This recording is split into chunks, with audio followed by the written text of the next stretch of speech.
Hi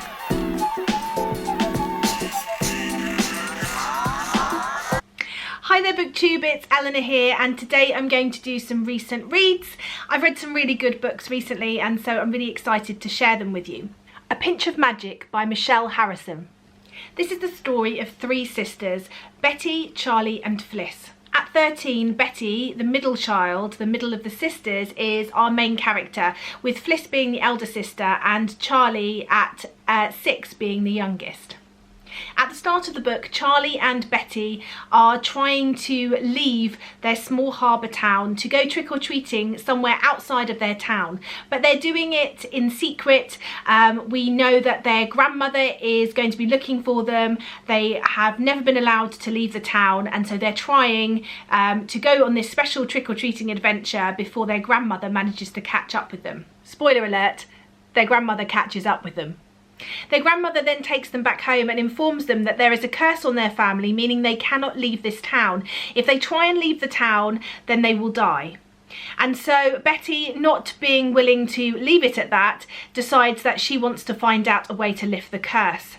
Along with this curse comes 3 magical objects, and Betty goes on an adventure with her sisters to try and lift the curse, and it's just a truly magical and wonderful adventure. The book follows the lengths that sisters will go to look after each other and that bond of sisterhood, and the lengths you will go to get your freedom. The setting in this book was lovely. It was a real enthralling read. I thoroughly enjoyed it. I listened to this one on audio, and Nikki Diss, who is the narrator, I listened to this via Scribd, was really good and really managed to bring the story to life. So I gave this middle grade book a strong 4 stars. Children of Blood and Bone by Tomi Adeyemi. This book was my first book for the SFF Awards read-along. I was running this read-along for this month, and I had high hopes. I'd heard wonderful things. It's up for so many prizes. It's won so many things. So many people rave about this and give it 5 stars. This is an ARC copy that I was sent a while back. I'd held it off reading it because of the SFF Awards, and I was really disappointed. I feel like that was actually the general consensus in our Goodreads group. Most people were coming back saying that they were underwhelmed with this, disappointed and slightly frustrated with the main character Zelly. Zelly is a member of a magic race whose magic has been lost due to a ruthless king disposing of their magical objects, which are sort of the link to their power and their magic.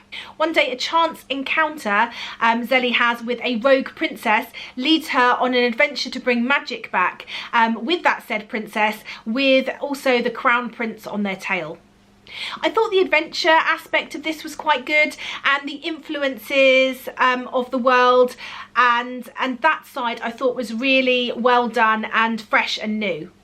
But really this book was just one trope after another, and I just didn't have any time for it. The romantic elements in this frustrated me, and the main character's motivations and actions I thought were frustrating and very convenient and didn't really fit very well to the type of protagonist that we were sort of portrayed as having. And I think ultimately one of the main problems was I just couldn't get on board with supporting our main character emotionally, or any of the characters for that matter. I just found it a bit of a slog. I had to really force myself to read it, and so it was sort of a mediocre 3 stars from me. In an Absent Dream by Seanan McGuire. This is the 4th book in Seanan McGuire's Wayward Children series of novellas, and it just never fails to amaze me at how she can dream up these amazing worlds. Her writing is so fairy tale-esque. The stories feel like fairy tales in their own right, like new fairy tales. They're dark, they've got that element of dark that you want, and I love how they've all tied into this original sort of story. In this one we follow Lundy. She hasn't got any friends really. She is the daughter of a headmaster at the school, so children tend to steer clear from her, and she is saddened with not having any friends, and she doesn't feel like her family really knows. You know, her dad doesn't really pay attention to that side of things, and so one day a door opens for her to this new world which she enters, where it is a world of logic and rules with the goblin market. it, and everything is bartered on fair value, which is a world that Lundy can really get on board with. I think the ultimate message of this book was that you can never 100% be sure of what it is you want, and when there are rules and logic and things are so set in place with no leniency, things can go awry and it doesn't leave you the opportunity to change your mind. I really enjoyed this one. I love all the books in this series, and this was a solid 5 stars. Black Coats by Colleen Oakes. The secret society, the Black Coats, has been set up by women to have vengeance on men that have caused women and girls harm. When Thea, our main protagonist, is tapped for this society after her cousin Natalie has been murdered and the killer has been allowed to go free, she decides that she wants to join and starts her journey into becoming a black coat. During this journey we see her making friends in unlikely places. There is a romance that takes place in the story which I thought was really nice. It was quite a slow burn, as YA can be slow burn. And I enjoyed the relationship between those two. Thought that Thea was a really complex character and really grows into being a really strong leader, using her mind and thinking about the consequences before diving into action. In this book we look at grief, we look at that unit of friendship, we look at consequences of your actions. Is vengeance always the right answer?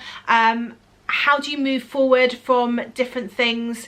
And there is also a little bit of a thrilling dark element, as there always is with these things, because secret societies have got to have something dark and sinister going on in them. There's always someone plotting to overthrow someone else, and so there is this sort of thrilling, more darker aspect that we're looking at too, and what happens when people take vigilante justice into their own hands and how that can corrupt people. I really enjoyed listening to this through audio, again through Scribd. I seem to be listening to a lot of audio through them at the moment and thoroughly enjoying the selection on there. I'm not sponsored or anything like that, I've just really been enjoying it, and I really enjoyed listening to this on audio. I thought it was really well done, and this was a solid 4-star read for me. So that's 4 of the books that I have read recently, a 3, 2 4s and a 5, and I've really been enjoying my reading. I haven't been reading as much, but the ones that I have been reading and finishing I've really been enjoying. I've definitely been audiobook heavy this month, and that's not such a bad thing. I've really enjoyed it, and yeah, I've been listening to audiobooks while I walk to school. I've been listening to audiobooks when I'm too tired in the evening to do anything else. I've been listening to audiobooks while I set up my bullet journal. I know I keep setting up bullet journals and then I never end up keeping them, so I'm not going to show anyone my bullet journal until the end of the year if I manage to keep it up, which would be nice. But I've really been enjoying doing that, and I found that quite a therapeutic thing to do while listening to audio. Anyway, that's it from me, and I look forward to speaking to you soon. Bye for now, BookTube.